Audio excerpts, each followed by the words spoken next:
Hey everyone, welcome back to the channel. Today I've got a tale for you that's packed with twists and turns, one that starts with a simple phone call and spirals into a revenge saga you wouldn't believe. So let's dive right in. So picture this.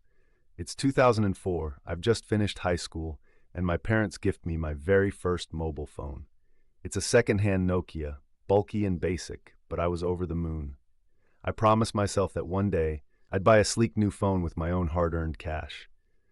Fast forward to college, where I had a 2-hour daily commute. With my academic achievements, I scored a nationalized bank award that finally allowed me to buy that shiny new phone, a Sony Ericsson K300i, along with a premium SIM card. But here's the kicker. I didn't realize at the time that this number came with a ghost from the past.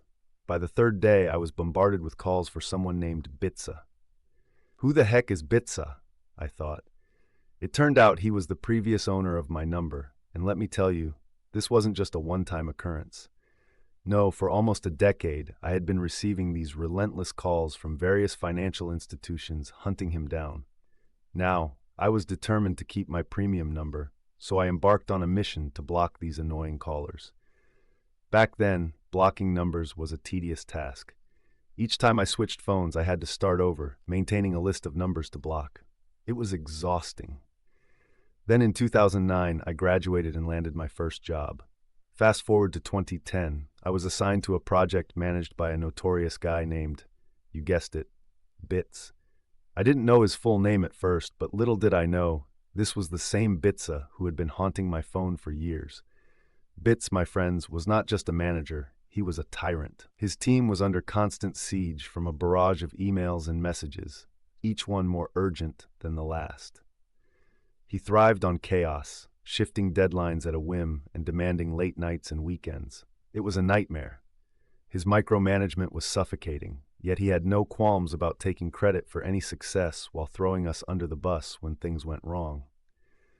And let's not even talk about the meetings. They were scheduled during lunch breaks, after hours, anytime he could trap us. These meetings were pointless, just a way for him to flex his power. Morale plummeted, burnout soared, and yet Bits seemed completely oblivious to the destruction he was causing. In 2012, our company merged with another one, and we finally got MS Outlook. That's when I learned Bits' full name, Bitsa. The realization hit me like a ton of bricks. Could this really be the same guy? I needed to dig deeper. I reached out to an old mentor from my hometown, someone who had been coaching students for decades. After some digging, he confirmed my suspicions. Bitsa and Bits were indeed the same person. Can you believe it? I had been unknowingly frustrated with this guy for years, and now he was ruining my work life too. Now it was time for some sweet, sweet revenge. I unblocked all those numbers that had been tormenting me for nearly a decade. Sure, I was getting 5 to 6 calls a day, but after unblocking around 150 numbers, that number skyrocketed to 15 or even 18 calls daily. But here's where my strategy changed. Instead of the usual wrong number, I politely informed each caller that the owner had changed his number and even gave them his current contact details to update their records. And just for good measure, I tossed in his manager's number too. The fallout was epic. It turns out, Bitsa hadn't just been dodging calls. He'd been living a double life. He was in deep trouble, having taken loans in various names, his wife, parents, you name it, and he had racked up debts totaling over $200,000. Banks had been chasing him for almost a decade, with no clue where he was hiding. Can you imagine the chaos that erupted when his manager started receiving calls about him? Word on the street is that he was let go just 2 months later, and since then, silence. I haven't heard from him since. So there you have it, a case of karma served cold with a side of poetic justice.